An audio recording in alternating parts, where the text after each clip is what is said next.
তো বেশি কথা না বলে গল্পটি শুরু করা যাক। তোমার কি মনে হয় আয়াস, আমরা হসপিটালে সবার সামনে ওপেনলি কথাগুলো বললাম, মিস্টার রৌফ চৌধুরীর জানার বাকি রয়ে গেছে এখনো? সুজনের কথায় ওরা বেশ অবাক হয়ে যায়। সুজন তাদের সবাইকে চিন্তা করতে বারণ করে আর অফিসের দিকে চলে যায়। বাড়ির সবাই হাসপাতালে অপেক্ষা করছে আদির জ্ঞান ফেরার জন্য। চলুন দেখে আসি আরসি আঙ্কেল কি করছে। নিজের কেবিনে ঢুকে একটা দরকারি জিনিস খুঁজে পাচ্ছে না রৌফ চৌধুরী, আর সেটাই খুঁজে চলেছেন তিনি মনোযোগ দিয়ে। ঠিক তখনই ওনার ফোনটা বেজে ওঠে। মিস্টার রৌফ চৌধুরী বলল, হ্যালো। অপর পাশ থেকে বলল, স্যার একটা ঘটনা ঘটে গেছে। মিস্টার রৌফ চৌধুরী বলল, কি? অপর পাশ থেকে বলল, হ্যাঁ স্যার, আপনি জলদি হাসপাতালে আসুন। মিস্টার রৌফ চৌধুরী বলল, আমি এক্ষুনি আসছি। ফোনটা কেটে দিয়ে তিনি বেরিয়ে গেলেন হাসপাতালের উদ্দেশ্যে। আপনারা ভেবেছেন তো যে মিস্টার রৌফ চৌধুরী হয়তো আদির কাছে যাচ্ছে, কিন্তু না, উনি যাচ্ছে ওনার ছেলের কাছে। চৌধুরী সাহেব হাসপাতালে ঢুকেই সোজা চলে যায় ছেলের কাছে। কোমা থেকে বেরিয়ে এসেছে রাফসান আহমেদ। আজ মিস্টার রৌফ চৌধুরী ভীষণ খুশি, তবে আবার মন খারাপও। উনি কথা দিয়েছিলেন ছেলে সুস্থ হওয়ার আগেই তাকে খুঁজে বের করবে যে তার ছেলের এই অবস্থা করেছে, কিন্তু পারেনি। তার আগেই রাফসান ঠিক হয়ে গেছে। নিজের মনে মনে কথাগুলো ভেবে যাচ্ছে রাফসান চৌধুরী। এমন সময় পিছন থেকে কেউ একজন বলে ওঠে, স্যার আসবো? মিস্টার রৌফ চৌধুরী অবাক হয়ে তাকিয়ে আছে। তুমি এখন এখানে? সে বলল, মিস্টার রৌফ চৌধুরী বলল, কাজের কাজ কিছু হয়েছে? সে বলল, স্যার সেই খবর দিতে এখানে এসেছি। মিস্টার রৌফ চৌধুরী বলল, কি খবর? সে বলল, বলছি স্যার। তারপর সেই লোকটি বলা শুরু করে। সে বলল, স্যার ফার্স্ট নিউজ হলো আপনার বেআই মানে আফজাল আল ইমরান সাহেবের হারিয়ে যাওয়া ছোট ছেলেকে খুঁজে পাওয়া গেছে। মিস্টার রৌফ চৌধুরী বলল, ইয়ার কি করছিস আমার সাথে? সে বলল, কেন স্যার? মিস্টার রৌফ চৌধুরী বলল, কাকে খুঁজে পাওয়া গেছে আর কে হারিয়ে গেছে আমার জানার কোনো ইচ্ছে নেই, আসল খবর বল। স্যার উত্তেজিত হবেন না, আমার কথাগুলো শুনুন আগে। মিস্টার রৌফ চৌধুরী বলল, বল। সে বলল, সেকেন্ড নিউজ হলো আমাদের রাফসান সাহেবের এই অবস্থার জন্য যে দায়ী তাকেও খুঁজে পাওয়া গেছে। মিস্টার রৌফ চৌধুরী বলল, কি? সে বলল, yes sir. Mister Rauf Chowdhury বলল, কোথায় সে? বল এক্ষুনি। সে বলল, স্যার আগে আমার কথাটা শেষ করতে দিন। মিস্টার রৌফ চৌধুরী বলল, আরো বাকি আছে। সে বলল, থার্ড নিউজ হলো আমাদের সিক্রেট কারখানায় সেদিন কে রেড করার চেষ্টা করেছিল তার খবরও পাওয়া গেছে। মিস্টার রৌফ চৌধুরী এখন আর কোনো কথা বলছেন না, শুধু চুপ করে শুনছে। শুধু চুপ করে শুনে যাচ্ছে তার কথাগুলো, আর সেই লোকটা বলেই চলছে, আপনার ল্যাপটপ থেকে যে সব ইনফরমেশনগুলো গায়েব করেছে তাকেও খুঁজে পাওয়া গেছে স্যার।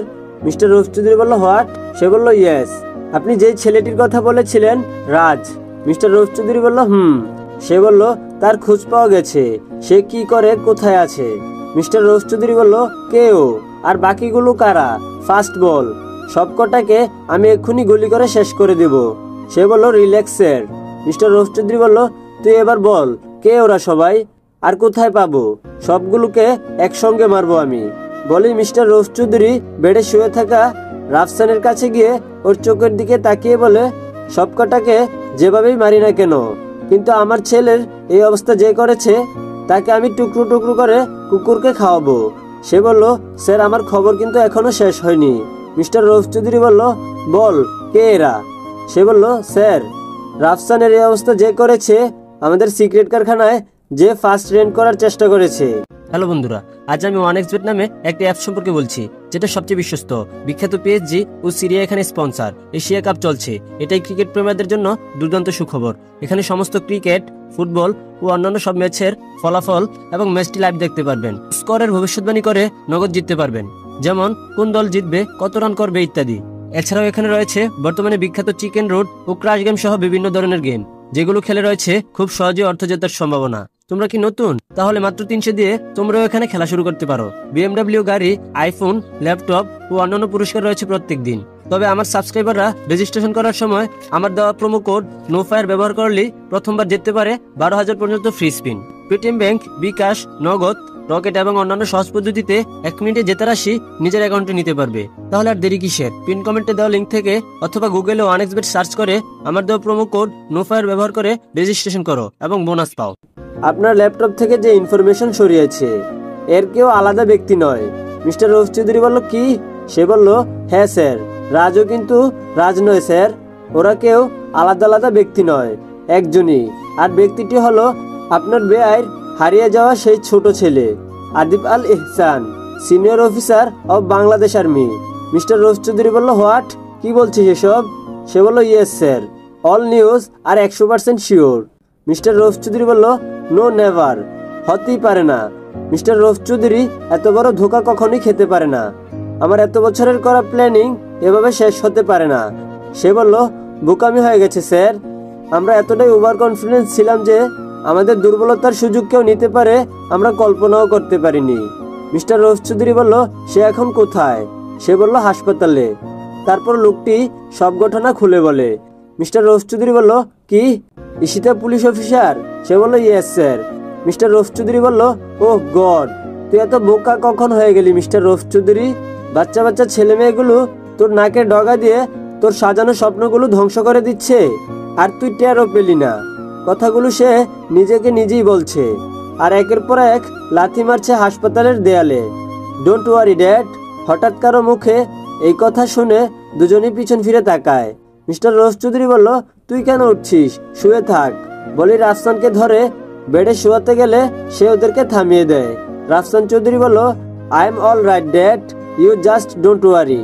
সে বলল, স্যার কিছু একটা করতে হবে, আর না হলে যে কোনো সময় আমরা ধরা পড়ে যেতে পারি। মিস্টার রোজ চৌধুরী বলল, কিছু তো একটা করতেই হবে। রোজ চৌধুরী হারতে জানে না। রাফসান বলল, হারতে হবে না ড্যাড। রাফসানের কথা শুনে দুজনই আবার অবাক হয়ে তাকায়।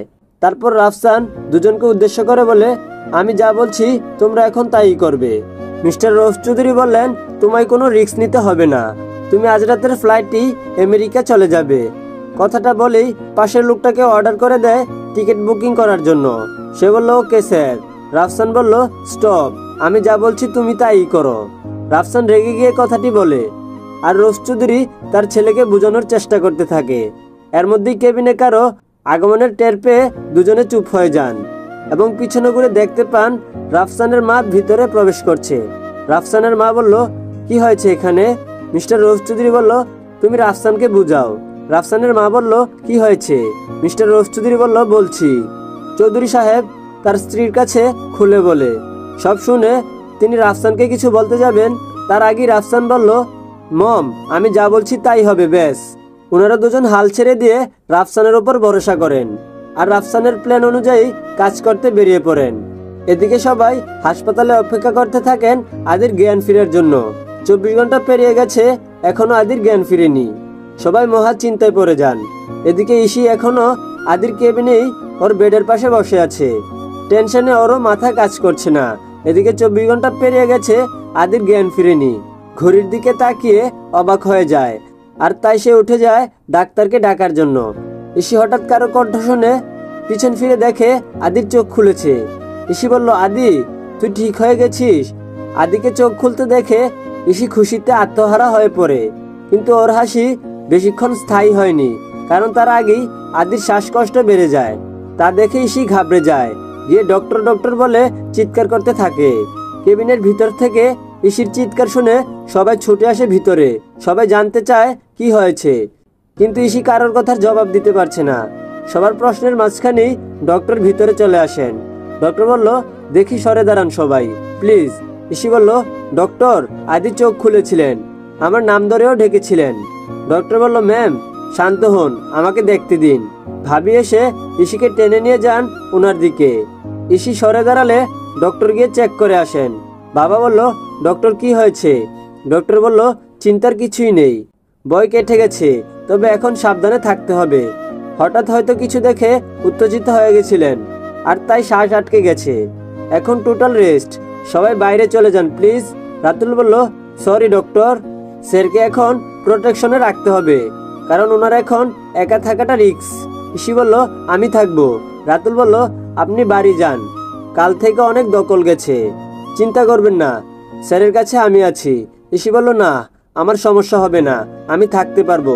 ভাইয়া বলল, ও ঠিকই বলছে ইসি, বাড়ি চল। ডক্টর তো বললই আদি এখন আউট অফ ডেঞ্জার। বাবা বলল, হ্যাঁ রে মা, কাল থেকে তো তুইও অনেক কাজ করেছিস, আর বাকি সময় হাসপাতালই কাটিয়েছিস। এখন বাড়ি চল, ফ্রেশ হয়ে বিশ্রাম নিয়ে আবার না হয় আসিস। অনিচ্ছার সত্ত্বেও সবার জোরাজোরিতে বাড়ি যেতে বাধ্য হয়। রাতুল ইসিকে বারবার বোঝায় চিন্তা না করতে, সে আছে এখানে, অন্যদিকে সুজন আর বাকি 3 জন অফিসে পৌঁছে কাজে লেগে পড়ে। সুজন তাদের ড্রাইভ থেকে পাওয়া ইনফরমেশনগুলো দেখায়, যা দেখে অবাক হয়ে যায় সবাই। নীরব বলল, স্যার এসব কখন করলেন আপনারা? সুজন বলল, এইসব প্ল্যান সম্পর্কে কিছু জানায়নি তোমাদের আদি? অগ্নি বলল, না স্যার। সুজন বলল, ওকে, তাহলে শোনো আমি বলছি। তারপর সুজন তাদের সব ঘটনাগুলো খুলে বলে। সব শুনে আয়েশ বলে, যাই বলুন স্যার, আদি স্যারের কিন্তু ঝুঁকি নেওয়ার বড্ড সাহস আছে। অগ্নি বলল, হয় কেল্লা ফতে আর না হয় লড়াই মাঠে। সুজন বলল, ঠিক বলেছ। এখন ভালো ভালো ছেলেটা সুস্থ হোক, আমাদের মাঝে ফিরে আসুক। নীরব বলল, ফিরবে স্যার, খুব তাড়াতাড়ি ফিরবে, আমার বিশ্বাস। সুজন বলল, তাই যেন হয়। সুজন বলল, চলো চলো সবাই কাজে লেগে পড়ো, আমাদের সময় খুব কম। তারপর সে সবাইকে কাজ বুঝিয়ে দেয়, আর ওরা সবাই নিজেদের কম্পিউটার অন করে বসে পড়ে কাজে। কাজের ফাঁকেই হঠাৎ অফিসের ল্যান্ডলাইন বেজে ওঠে। আয়েশ উঠতে যাবে, তখনই সুজন বলে, তুমি বসো, আমি দেখছি। সে ফোনটা রিসিভ করে বলে, হ্যালো, সিনিয়র অফিসার সুজন সরকার বলছি। অপর পাশ থেকে কেস সম্বন্ধে অনেক কথা বলে, যা আপনাদের পরে বলবো। কথা শেষে সুজন সাহেব ফোনটা কেটে দেয়। অগ্নি বলল, কি হয়েছে স্যার? সুজন বলল, যা ভেবেছিলাম তাই হয়েছে। বলেই সে তার চেয়ারে বসে পড়ে। আয়েশ বলল, কার ফোন ছিল স্যার? সুজন বলল, ওয়ার্ড ডিপার্টমেন্ট থেকে। অগ্নি বলল, কেন স্যার? সুজন বলল, শোনো তাহলে। তারপর সুজন তাদের কারণটা খুলে বলে। কারণ শুনে সবাই কিছুটা অবাক হয়। সুজন বলল, নাও তাড়াতাড়ি কাজ শেষ করো, যা করার আজকের মধ্যেই করতে হবে আমাদের। তারা সবাই বলল, ওকে স্যার, বলেই সবাই কাজে লেগে পড়ে।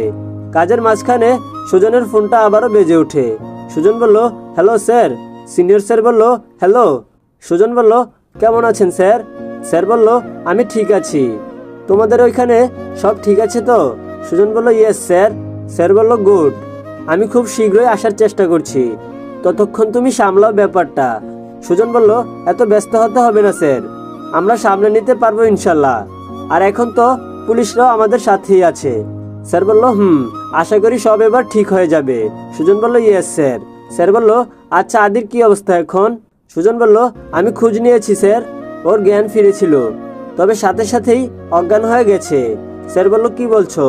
আমি তো ব্যস্ততার জন্য ঠিকমতো ওর খোঁজও নিতে পারিনি। সুজন বলল, সমস্যা নেই স্যার, আমরা আছি। আর ডক্টর বলেছে আদি এখন আউট অফ ডেঞ্জার। সুজন আরো কিছুক্ষণ স্যারের সাথে কথা বলে ফোনটা কেটে দেয়, আবারও কাজে মনোযোগ দেয়।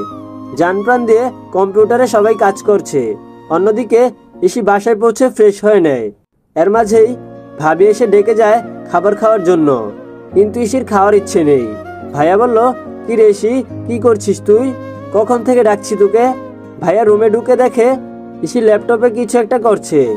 ভাইয়াকে দেখে একবার তাকিয়ে আবার মুখ ঘুরিয়ে ল্যাপটপে কাজ করা শুরু করে। ভাইয়া বলল, কি রে, সারাক্ষণ কাজ আর কাজ? ইসি বলল, ভাইয়া প্লিজ কাজটা করতে দাও না। ভাইয়া বলল, না, আগে খেয়ে নিতে হবে তোর। ইসি বলল, আমি খাবো না, প্লিজ যাও। ভাইয়া বলল, প্লিজ লক্ষ্মী বোন আমার, কিছু খেয়ে নে। দেখ তুই কখন বাসা থেকে বেরিয়েছিস, খেয়াল আছে? পরশু বেরিয়েছিস কাজের উদ্দেশ্যে, আর সেখান থেকে হাসপাতালে। ইসি বলল, উফ ভাইয়া, আমার খিদে নেই। ভাইয়া বলল, তুই হাসপাতালে যাবি তো?